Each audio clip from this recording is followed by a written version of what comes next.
Oh. Thank you for joining us today at #CanYouthVoteMatter and #CanMinorityVoteMatter awareness campaign. Today we have with us Andrew Moraga, NDP candidate for Member of Parliament, Kitchener Centre. Thank you so much, Andrew, for joining us today. Thank you for having me. It's an honor to be here, and it's amazing to see such passion in someone your age and at any age, really. Honestly, it's an honor to have you. Very happy to be here. So, Andrew, tell us about yourself, for example, how you got into politics, your struggle, and your political work.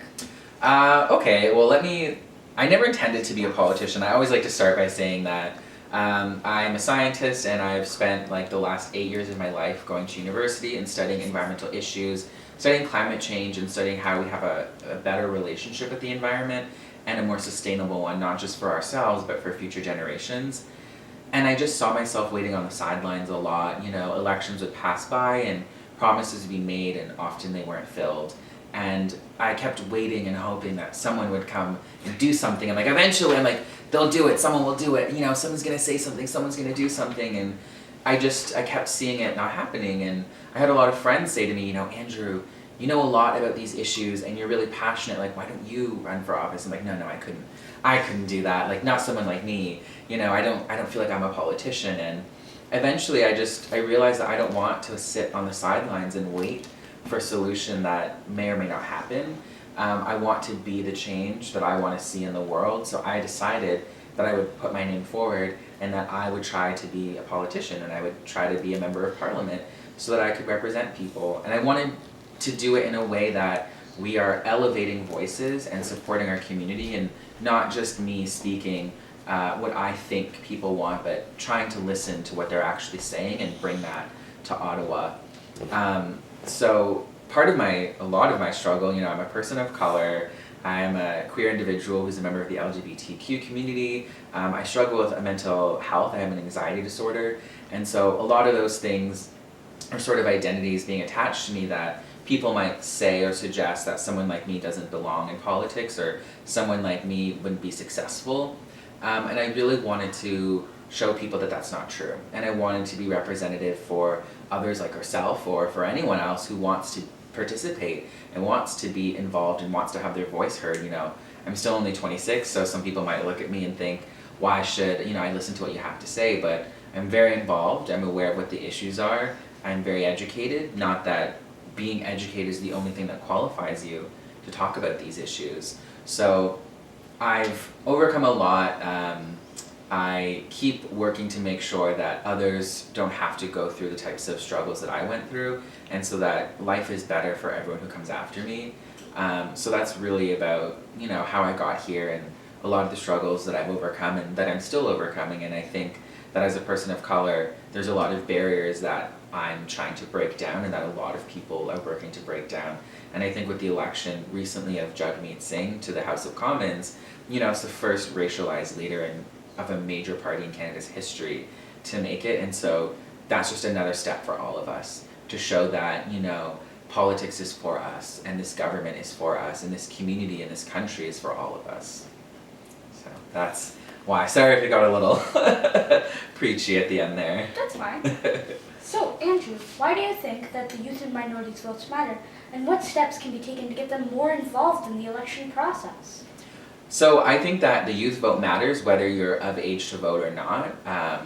It matters because being aware of the issues and on and off election years is important.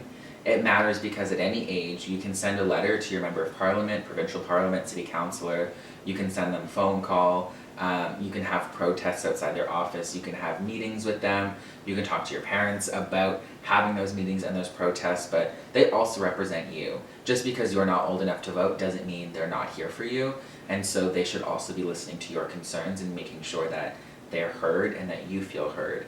So I think that, when it comes to voting, if you're of age to vote, then it's so important to show up. Because whether or not the party that you vote for wins, showing up and voting, that gets recorded. And people know that, and Elections Canada knows that, or Elections Ontario, or wherever you are, they know that someone who is 18 voted, or someone who is 22, or someone who's a person of color, or someone who is a woman. That gets recorded, and so that gets released to all of the parties at the end of the election. They don't know who you voted for, but they know that you voted. And so because you've gone out and participated, those parties are more likely to put planks within their platforms that represent issues that we care about and that those people care about. So showing up and making sure your voice is heard makes all the difference, and every single person who goes and adds themselves to that number of increasing people turning out for that representation makes a difference. Whether your party wins or not, every party will be more representative of our needs if we all participate. So I think that that's so important. I think it's important to talk to our parents and our relatives, if we're not old enough to vote, about what we care about, and to try to have an engagement with us understanding the political discourse of our communities and of our nation, because that's what helps us be better involved and engaged citizens. And I think what you're doing is a perfect example of what youth can do. You know, you're reaching out to people. Like, I was so excited when I saw you come up to my booth at that event, and you were so confident, and you were so like, this is my campaign, this is what I'm doing, I'd love to interview you. I'm like, who is this person? This is amazing. I still get nervous talking to people sometimes, so I was just so excited and so happy to participate in this. But I think that, can youth matter? It does. And can the youth minority vote matter? It matters so much, because people who are minorities are underrepresented. That's why they're minorities. So we want to make sure that in whatever ways we can, we are showing up for that type of representation, to make sure that we are being heard and that our voices are being heard, and not just being heard, but being listened to and being responded to.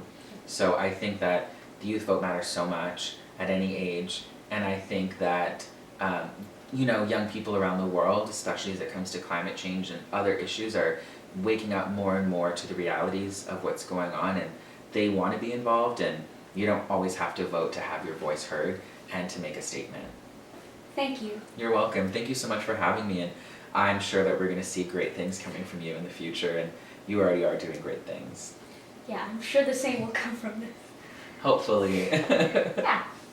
I would like to thank Andrew Moraga for his valuable input on the importance of youth and minorities votes. Remember, #CanYouthVoteMatter and #CanMinorityVoteMatter. Thank you.